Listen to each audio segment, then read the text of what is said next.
Welcome sa Dries TV. Kung interesado ka sa ganitong news, huwag kalimutang isubscribe ang ating YouTube channel. Maraming salamat! Welcome po ulit sa ating panibagong update tungkol kina Kim and Paolo Abilino. Sa bawat update natin, tatalakayin natin ang mga pinag-uusapan sa mundo ng social media tungkol kina Kim and Paolo Abilino. Kaya naman kung hindi pa po kayo nakasubscribe dito sa ating channel nako, i-click nyo na po yan and isama nyo na din ang bell button.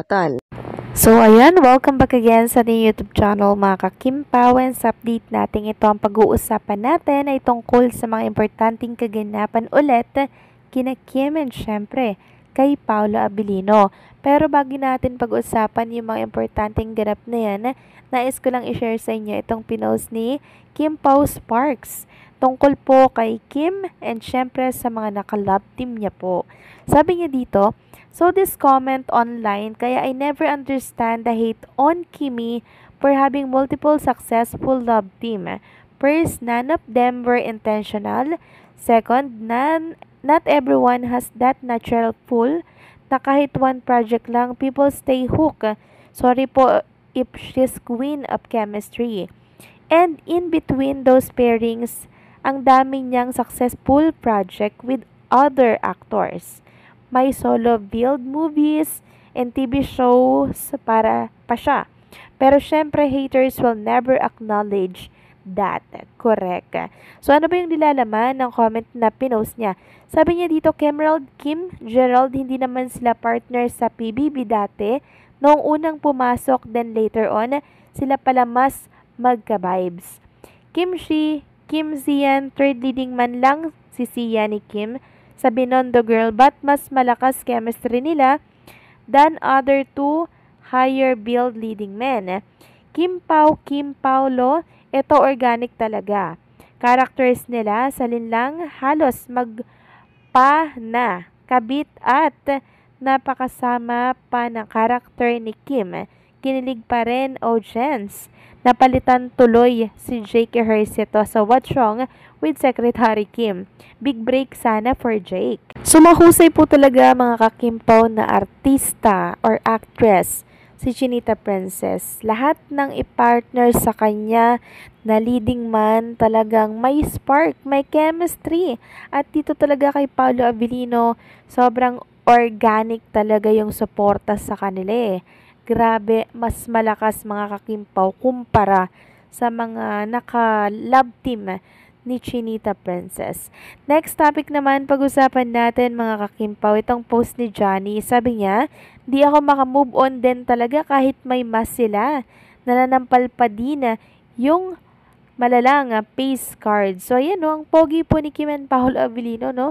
Kahit nakamas na litaw pa din yung kagwapuhan, yung kagandahan po ni Kim and Paolo, kahit na nagbago yung hairstyle nila, 'di ba?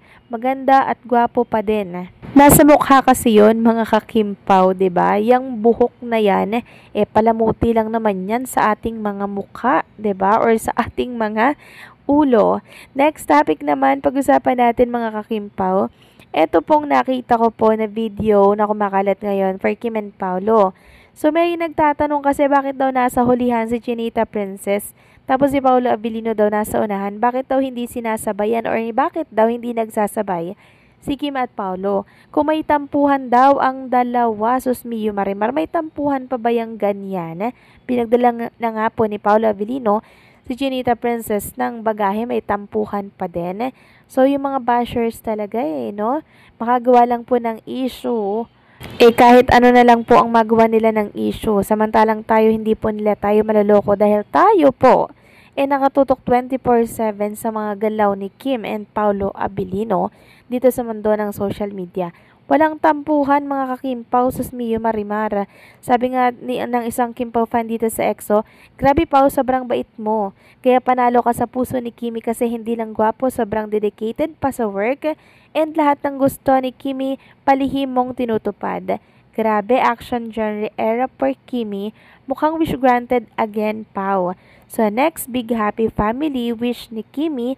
So, alam mo na, Pao." So, gentleman naman talaga si Paolo Abilino mga ka-Kimpao Hindi yan magugustuhan ni Chinita Princess kung red flag si Paolo Abilino sa kanya. Knowing Chinita Princess, mga kakimpaw, natuto na po yan sa mga nagdaang ex niya. 'Di ba? Kaya ngayon, mas maingat na siya. At ayun nga, nakita niya na mabuting tao si Paulo and syempre handa talagang magbago para sa kanya. Next topic naman, ipapakita ko po sa inyo mga kakimpaw ang ginagawa ng Team Alibay pakadating po ni Paulo Abilino at Chinita Princess dito po sa Cebu. So, eto po mga kimpaw, si Paulo Abilino, sobrang totok po niya dito sa kanilang gagawing project. Generous actor Happy Feel. Ito po yung cameraman. Then, si tech director, ang DAP, Joe Josh, and cameraman mga kakimpaw. Ayan, sobrang hands-on talaga ni Paula Abilino mga kakimpaw, no? Talagang tutok na tutok siya sa gagawin po nilang project. Talagang sinasala niya mga kakimpaw yung mga detalye, 'di ba? Yan yung maganda no na actor mga kakimpaw, 'di ba? Hindi lang siya actor, talaga naman pong nagiging minsan director na din kasi nagsi-share siya ng mga knowledge para po sa ikakaganda ng kanilang mga project ni Kim and Paulo Abilino. Next topic naman, pag-usapan po natin itong nakita po natin sa Instagram story ni Carlo Anton tungkol kay Chinita Princess. So, si Kim Chiu po pala, pakadating po ng Cebu, rekta po siya dito kay Ate Twinkle po niya mga kakimpaw. Dumalaw po siya sa side ng asawa po ni Twinkle. Ayan nga po mga kakimpaw, makikita nyo dyan. May picture po si Chinita Princess sa family po ng asawa ni Twinkle, no? And marami nga po nagtatanong mga kimpaw kung kasama daw ba si Paulo Abilino dito na dumalaw kay Twinkle. Then may nagsasabi na si Paulo yung photographer, hindi ilalabas yan, ilalabas daw sa tamang panahon yung mga picture ni Paulo Abilino na kasama daw etong pamilya po ni Twinkle. Gano'n naman, 'di ba? Gano'n naman talaga mga kakimpaw eh. Minsan magugulat na lang tayo na ilalabas late na. 'Di ba? Hindi nila on the spot nilalabas yung mga picture ni Kim and Paulo Abilino na nasa isang location.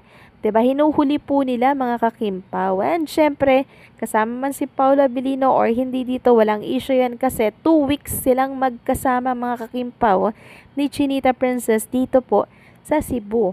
At walang hinding makakasama ni Paulo Abilino ang pamilya po ni Chinita Princess dito sa Cebu. Lalo na po yung mga relatives ni Kim Chiu, baka ipakilala pa nga po si Paulo Abilino doon. So wait lang natin, for sure may lalabas naman pong mga ayuda dyan mula po sa mga nakakasama ni Kim and Paulo Abilino dito po sa The Alibay, dyan sa Cebu. So, anong sa inyo dito mga kakimpaw? Please comment down below. So, paano hanggang dito na lamang po ang update natin. Maraming salamat sa patuloy na pagsuporta.